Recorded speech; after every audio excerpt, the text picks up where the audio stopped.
Seumpama biji sesawi yang Shalom saudara Tuhan, kembali kita dalam renungan pagi hari ini dan kita membahas tentang beranilah melangkah. Kemarin kita melihat di dalam kisah tentang Petrus di dalam Matius 14 ayat yang ke-28 dikatakan bahwa lalu Petrus berseru dan menjawab dia, "Tuhan, apabila engkau itu, suruhlah aku datang kepadamu berjalan di atas air."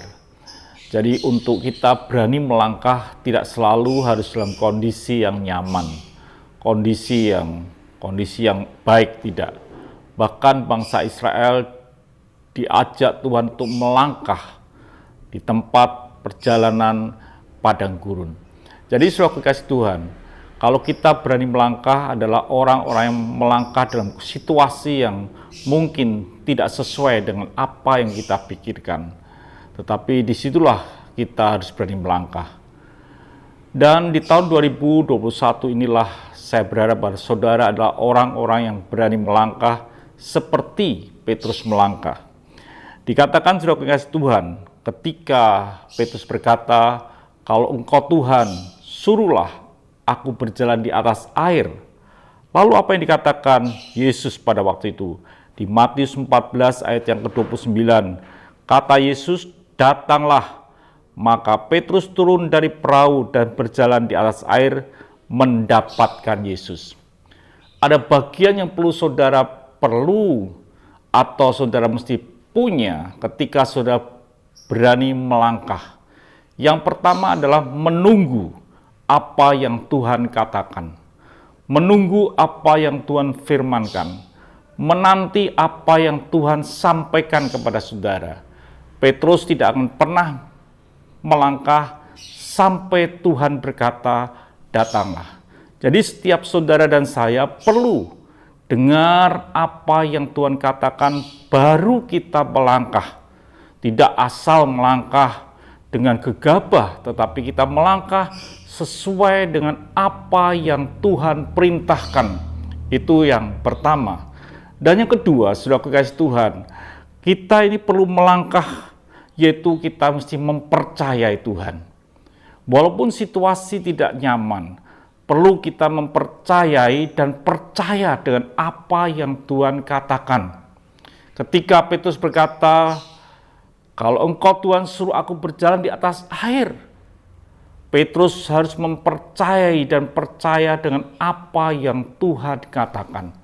Jadi saudara kekasih Tuhan, dalam hidup ini kita mesti mempercayai Tuhan, mempercayai apa yang Tuhan katakan. Di tahun 2021 ini kita adalah orang-orang yang harus menanti, mendengar apa yang Yesus katakan, apa yang Yesus firmankan, apa yang Tuhan sampaikan.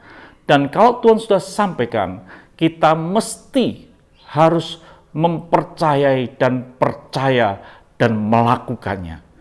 Itulah orang yang dikatakan berani untuk melangkah.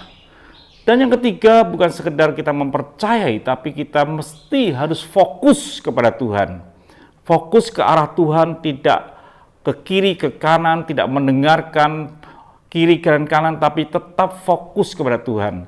Dikatakan di dalam firman Tuhan bahwa Petrus turun dari perahu dan berjalan di atas air mendapatkan Yesus. Berarti Petrus berjalan ke arah daripada Tuhan. Itulah yang menyebabkan dia mengalami sesuatu yang luar biasa dalam kehidupannya. Jadi saudara kekasih Tuhan, di dalam tahun 2021 ini, saya harap bahwa saudara dan saya adalah orang-orang yang mau menunggu apa yang Tuhan katakan. Dan ketika kita mendengar apa yang Tuhan katakan, kita mesti mempercayai dan melakukannya. Kita melakukan bukan sekedar melakukan, tapi kita tetap fokus kepada Yesus Kristus. Maka saudara akan berjalan di tahun 2021 ini dengan kekuatan baru, dengan kekuatan yang datang daripada Tuhan dan kemenangannya. Itu yang saya sampaikan pada hari ini. Saya harap saudara tetap sungguh-sungguh dalam Tuhan dan tetap mengasihi Tuhan. Mari kita berdoa. Terima kasih Tuhan Yesus untuk anugerah-Mu. Biarlah kami adalah orang yang mau mempersiapkan hidup kami untuk mendengar, untuk mempercayai, dan fokus kepadamu. Terima kasih Bapa, berkati yang telah mendengarkan dan menyaksikan YouTube ini. Dengan kasih kemurahan Tuhan, Tuhan memberkati mereka. Haleluya. Amin. Sampai jumpa esok pagi dan tetap semangat di dalam Tuhan. Haleluya.